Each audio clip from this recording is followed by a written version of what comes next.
నమస్తే. శ్రీ గురుభ్యో నమ. శ్రీమాత్రే నమ. ఆదిత్యాయ చ సోమాయ మంగళాయ బుధాయ గురు శుక్ర శనిభ్యే రాహవే కేతవే నమ. కొత్త సంవత్సరంలోకి వచ్చాం దాదాపుగా. మరి ఇప్పటి వరకు ప్రతి మాసంలో మాస ఫలితాలు, అలాగే మనం వార ఫలాలను కూడా చెప్పుకుంటూ వచ్చాం. ఇప్పుడు ఏప్రిల్ మాసంగాను, ఈ మాసంలో మనకి ప్రత్యేకించి కొత్త సంవత్సరం ప్రారంభమవుతుంది. కొత్త సంవత్సరంలో మనం క్రోధినామ సంవత్సరంలో ఒక్కొక్క రాశి వారికి ఎలా ఉంటుంది అని చెప్పుకునే ముందు, ఇది కేవలం గోచార రీత్యా చెప్పుకునేటువంటి ఫలితాలు మాత్రమే. అంటే చంద్రుడిని బట్టి చెప్పుకుంటూ ఉన్నాం. నిజానికి జన్మజాతకంలో ఉన్నటువంటి నక్షత్రాలను బట్టి, నడుస్తున్నటువంటి రాశిని బట్టి, అందులో ఉన్నటువంటి రాసుల యొక్క యోగించేటువంటి లక్షణాలు, లేకపోతే యుతి, ఇవన్నింటిని బట్టి ఉండేటువంటి జాతకంలో కేవలం ఈ గోచార రీత్యా గ్రహాల యొక్క గమనం వల్ల వచ్చేటువంటి ఫలితాలు ఎలా ఉంటాయో మనం ప్రతి మాసంలో చెప్పుకుంటూ ఉన్నాం. అలాగే ఈ మాసంలో, అంటే ముఖ్యంగా ఏప్రిల్ మాసంగాను మరి ఈ రాశి ఫలితాలు ఎలా ఉంటాయి ఈ నెలకు, అంటే ముఖ్యంగా ఇక్కడ ప్రత్యేకించి ఏదైనా ఈ మాసానికి ఉందా అంటే, ప్రత్యేకించి ఈ మాసంలో మనకి కొత్త సంవత్సరం, నిజమైన తెలుగు సంవత్సరం ప్రారంభమైన తర్వాత ఇక్కడ మనకు కొత్త కొత్త ఆశలతో మనం అంతా మంచి జరగాలి అనేటువంటి ఒక కొత్త కోరికతో, కొత్త చైతన్యంతో మొదలుపెట్టేటువంటి మనకు అంతా కూడా మంచే జరుగుతుంది. మంచే జరగాలని ఆశిస్తూ ఏదైనా ఎక్కడైనా కొంచెం గ్రహాల యొక్క అనుకూలత లేనట్టయితే గ్రహాల అనుకూలత కోసం కొంత పరిహారాలు చేసుకోవడం, అలాగే దైవత అనుగ్రహం కోసం మనం ఏం చేయాలి, ఎలా చేయాలి అన్న విషయాలను తెలుసుకుంటూ ముందుకు వెళ్తే ఈ నెలలో కూడా మీ ఫలితాలు ఎలా ఉంటాయో చూసుకోవచ్చు. తదుపరి రాశి ఏప్రిల్ మాసంలో ధను రాశి వారికి ఎలా ఉంటుంది. ధను రాశి వారికి ఈ మాసంలో ధైర్యంతో ఏదైనా చేయగలుగుతాం అనే నమ్మకంతో ప్రణాళికలు వేస్తారని గట్టిగా చెప్పొచ్చు. ప్రభుత్వ తరపు నుండి కూడా కొన్ని సన్మానాలు, గౌరవము, ఇలాంటి అవార్డ్స్ ఇలాంటివి ఉంటాయి కదా, ఇవన్నీ కూడా జరిగేటువంటి అవకాశం ఉంది. గౌరవ మర్యాదలు అయితే సమాజంలో పెరుగుతాయి, ఇంట్లో పెరుగుతాయి. తన వల్ల అక్కా చెల్లెళ్ళకి కానీ, అన్నతమ్ములకు కానీ, అంటే తన తోబుట్టువులు ఎవరైతే ఉన్నారో వారికి అదృష్టం కలిసి వచ్చేటువంటి అవకాశం ఉంది. కుటుంబంలో చక్కగా గౌరవం పెరిగేటువంటి స్థితి ఉంది. ముఖ్యంగా ఈ రాశి వారు అన్నింటా కూడా ఒక ధైర్యమైనటువంటి స్థితితో ముందుకు వెళ్ళొచ్చు. వ్యాపారం అవ్వనివ్వండి, ఉద్యోగం అవ్వనివ్వండి, ఇంట్లో బయట సంతానం విషయంలో అవ్వనివ్వండి, మీరు చేస్తున్నటువంటి ఏ వృత్తి అయినా, ఏ పని అయినా కూడా మీరు ధైర్యంగా గట్టి ప్రణాళిక వేసుకోగలుగుతారు. కాబట్టి అది వేసుకున్నప్పుడు చక్కగా దాంట్లో మీకు పరిపూర్ణమైనటువంటి ఫలితం దొరికేటువంటి అవకాశం ఉంది. చక్కగా మీరు ఏది చేయాలనుకుంటే దాన్ని ఒక గట్టి నిర్ణయంతో, సంకల్ప బలంతో ముందుకు వెళితే అంతా విజయం జరుగుతుంది అని చెప్పవచ్చు. ముఖ్యంగా మనం ఈ విషయంలో చెప్పుకునేది ఏంటంటే, గౌరవం పెరుగుతుంది అన్నాం. గౌరవం పెరుగుతుంది అంటే ఇక్కడ గురు రాశిలో ఉండడం, ఎందుకంటే రాశ్యాధిపతి గురువు ఇప్పుడు మార్పు చెందేటువంటి స్థితి.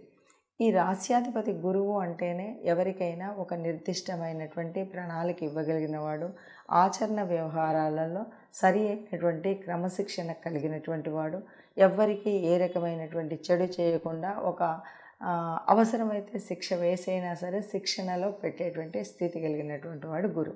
మరి అలాంటి గురు రాశిలో ఉన్నటువంటి మనం క్రమశిక్షణతో ఉన్నట్టయితే, ఒక సమయపాలనతో ఉన్నట్టయితే సరిగ్గా మనం అనుకున్నది అనుకున్నట్టుగా మన సంకల్ప బలానికి తప్పనిసరి విజయం కలుగుతుంది.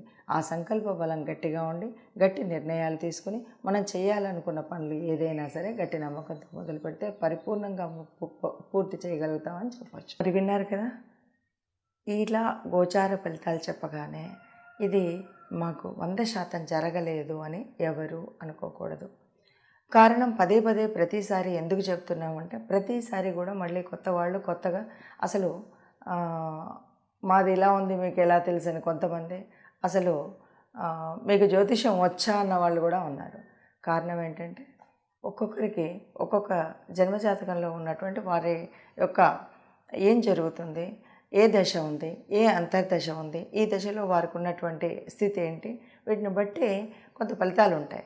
అయితే గోచార రీత్యా మనం చెప్పేటువంటిది ఈ కోటానుకోట్ల మందిలో కేవలం 30% వరకే ఈ ఫలితం ఉంటుంది అని ముందు నుండి పదే చెప్తూ ఉన్నాం. మరి అయినప్పుడు ఎందుకు చెప్పుకోవాలి అన్న మాట కూడా మళ్ళీ చెప్తున్నాం. కారణం ఏంటంటే మనం చెప్పుకున్నట్టయితే, ఎందుకంటే కొంతమందికి అస్సలు ఆహ్, వాళ్ళకి జన్మజాతకం ఉండదు. కేవలం పేరును బట్టి మాత్రమే ఉంటుంది. అలా ఉన్నప్పుడు రెండవది, ఇంకా కొంతమందికి రాశి పేరు తెలుసు, ఇంకా అంతకు మించి ఏమీ తెలియదు. అలాంటప్పుడు వాళ్ళకి ఇది కొంత ఉపయోగపడుతుంది. ఇక రెండవది, గ్రహాలు జరుగుతూ ఉన్నప్పుడు జన్మజాతకం ఎలా ఉన్నా ఎంతో కొంత గ్రహాల యొక్క ప్రభావం మానవ శరీరం మీద, ఈ భూమి మీద పడడం అనేటువంటిది మనకు తెలిసినటువంటి విషయం. సైన్స్ పరంగా నిరూపించబడినటువంటి విషయం. ఖగోళ పరంగా గ్రహాల యొక్క అనుకూలత ఉండాలన్నది అందరికీ తెలిసినటువంటి విషయమే. కాబట్టి ఏ ఏ గ్రహానికి మరి ఏ గ్రహం అనుకూలించకపోతే ఏం చేయాలి, అనుకూలిస్తే ఏం చేయాలి అంటే, అనుకూలిస్తే ఆనందంగా ఉంటాం, అనుకూలించినప్పుడు ఆ గ్రహానికి సంబంధించినటువంటి పరిహారాలు ఏంటి, లేకపోతే ఏ స్తోత్రం చదవాలి, ఏ దానం చేయాలి, ఏ దేవాలయానికి వెళ్ళాలి, ఏ దేవుణ్ణి స్మరించాలి, ఈ విషయాలు తెలిసినట్టయితే ఎంతో కొంత మనకు ఒక్కొక్కసారి చాలా కఠినమైనటువంటి పరిస్థితులు ఉంటాయి. ఎలా అంటే, ఓవైపు ఏళ్ళనాటి శని నడుస్తుంది, ఇంకొక వైపు ఇంకొక భయంకరమైనటువంటి స్థితి, భయంకరంగా కుజుడు ఎక్కడో ఉండడం, ఏదో చేయడం, దీనివల్ల ఒక వివాహ లబ్ధిలో కానీ, లేదు వ్యాపారంలో కానీ, లేదు ప్రయాణాలలో కానీ రకరకాలైనటువంటి కలతలు, కల్లోలాలు ఇలా ఉన్నటువంటి సమయంలో మనం చెప్పే విషయం వల్ల ఏదో ఎంతో కొంత ఉపశమనం ఉండి, మనం అయ్యో ఇంకా ఎందుకురా భగవంతుడా ఈ బతుకు అనేటువంటి పరిస్థితి కాకుండా ఎంతో కొంత ఉపశమనం ఉంటుంది. కాబట్టి దాని నుండి బయటపడేటువంటి పరిస్థితి ఉంటుంది. కాబట్టి తెలుసుకోవాలి. అంతే తప్ప ఇది తెలుసుకున్నాము ఇక బెంగపడిపోయాము, ఏం చేసినా ఇంతే అనేది కాకుండా, ప్రయత్న లోపం లేకుండా మనం చేయాల్సినటువంటి పనులు చేస్తూనే జాగ్రత్తగా ఉంటాం. ఇప్పుడు మనం ఈ సంవత్సరంలో మనం ముందుగా మనం ఏం చేస్తాం, ఉగాది వచ్చింది అనగానే కందాయ ఫలాలు తెలుసుకుంటాం. కందాయ ఫలాలు తెలుసుకోగానే అయ్యో మొత్తం నాకు నష్టమే ఉంది, ఇంకా లాభం లేదు, నేను ఏం చేసినా రాదు కాబట్టి ఇలాగే ఉంటానన్నది కాదు. నీ శ్రమ కొద్దీ నువ్వు కష్టపడి నువ్వు చేస్తూ, ఇక్కడ నువ్వు అనవసరపు ఖర్చులు ఏవైతే ఉన్నాయో అవి ఖర్చు చేయడం మానేస్తే ఆదాయ వ్యయాలు సరిగ్గానే ఉంటాయి. అవమానం రాజపూజ్యం అని చెప్పుకున్నాం. అవమానం అనగానే అందరూ మనల్ని ఏం పనిగట్టుకొని ఎగతాళి చేయడానికే రారు. ఎందుకంటే కొన్నిసార్లు మనకు తెలియకుండా మన గ్రహ ప్రభావాల వల్ల నోరు కొద్దిగా అదుపులో లేకుండా గబగబా ఎవరినో ఏదో అనడం, వాళ్ళ నుండి మళ్ళీ మాటలు పడడం, ఇలాంటి పరిస్థితి వస్తుంది. కాబట్టి మనం మాట్లాడేటప్పుడు తగు జాగ్రత్తతో మాట్లాడేటువంటి పరిస్థితి కల్పించుకుంటే కనుక ఈ అవమానాలు రాకుండా ఉంటుంది. అందుకోసం చెప్పడము. కాబట్టి దీన్ని ఆ రకంగా తీసుకొని తప్పనిసరిగా మీ అందరికీ కూడా ఇది విన్నప్పుడు ఎంతవరకు అవుతుంది, ఎంతవరకు అనుగుణంగా ఉంది, ఎంతవరకు లేదు అనేటువంటి విషయాన్ని కూడా మీరు కామెంట్ రూపంలో పెట్టండి.